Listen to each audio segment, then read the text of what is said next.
So good morning, good afternoon, good evening. This is Alan Burgos from the hashtag Walk with God channel. Welcome and welcome back to our channel. Okay, so if you are just new to our channel, please subscribe to our channel now so that you can be a part of this growing family. Officially, we are now 6,608 subscribers. And thank you so much, and I'm very grateful to all of you. God bless you all. Okay, so pag-usapan po natin ngayon ay yung ano po, no? Si ano po kasi, si Pangulong Bongbong Marcos ay nagpunta po sa Australia. He is a guest of the government. So magto-talk po siya.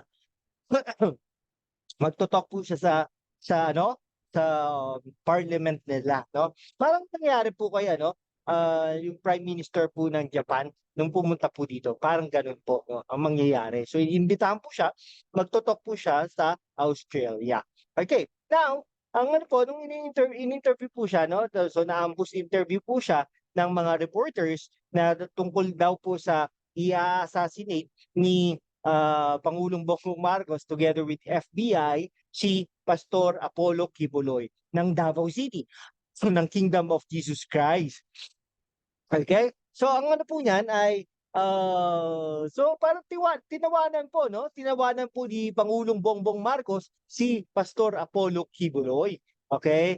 Tapos sabi niya, talagang siya sa Senado at saka sa House of Representatives kung may mga ikla-clarify siya na mga issues involving him tungkol sa cases niya sa FBI at saka sa USA, ay doon niya po liwanagin sa Amerika. Ay, hindi po, sa Senado at saka sa Kongreso. Okay? Tingin ko po no? Wala na nga pong tawag na pastor o ano, parang ordinaryong tao na lang, pero nung during the election, no, yung sa SMNI ay talaga tinatawag niya itong Pastor Apollo Kibuloy. Actually, nung nanalo po siya, ay pinasalamatan pa niya si Pastor Apollo Kibuloy. Okay? Mga ganung bagay, no? Okay, so talaga po namang ganun po mga pangyayari, no? Si Pastor Apollo Kibuloy, nung nawala po si Pangulong Rodrigo Roa Duterte, ay talagang nawala na rin po ang power. Okay? So something like that. Kaya po si Pangulong Bongbong Marcos ay talaga namang pong ay talaga naman pong baka tuluyan na ito si Pastor Apollo Kibuloy at i-extradite at sabihin sa Amerika na talagang kunin at kasuhan na itong may kaso na pala, kunin na ito si Pastor Apollo Kibuloy.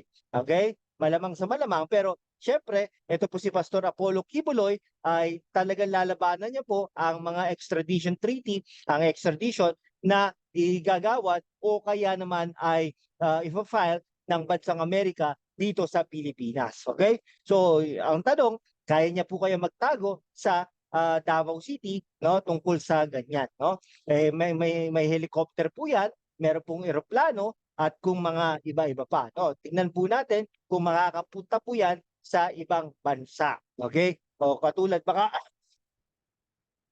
pumunta po 'yan sa Timor-Leste, sa bansang kinaroroonan din ni dating Congressman Teves, no? Na-discuss din po natin dito sa ating programa na baka naman po, no, Mateves po ito, mawalan po ng passport, pasaporte, tignan po natin hanggang saan po ang kanyang kayamanan. Parang bilyonaryo po yata ito. Sayang po yung kingdom, no, kingdom or kingdom na tinayo, no, diyan sa Davao City, no? Sino kaya magmamay-ari niyan? Baka angkinin niyan o pilihin niyan ng mga Araneta. Kung sa ganon ay talagang meron na tayong Araneta Coliseum sa Davao City. Okay? Sige po. Hanggang dito na lang po mga kaibigan ko. Kung hindi ka pa nakapag-subscribe kaibigan, mag-subscribe ka naman para naman we can be able to maintain and sustain this channel. Thank you so much guys. God bless you all.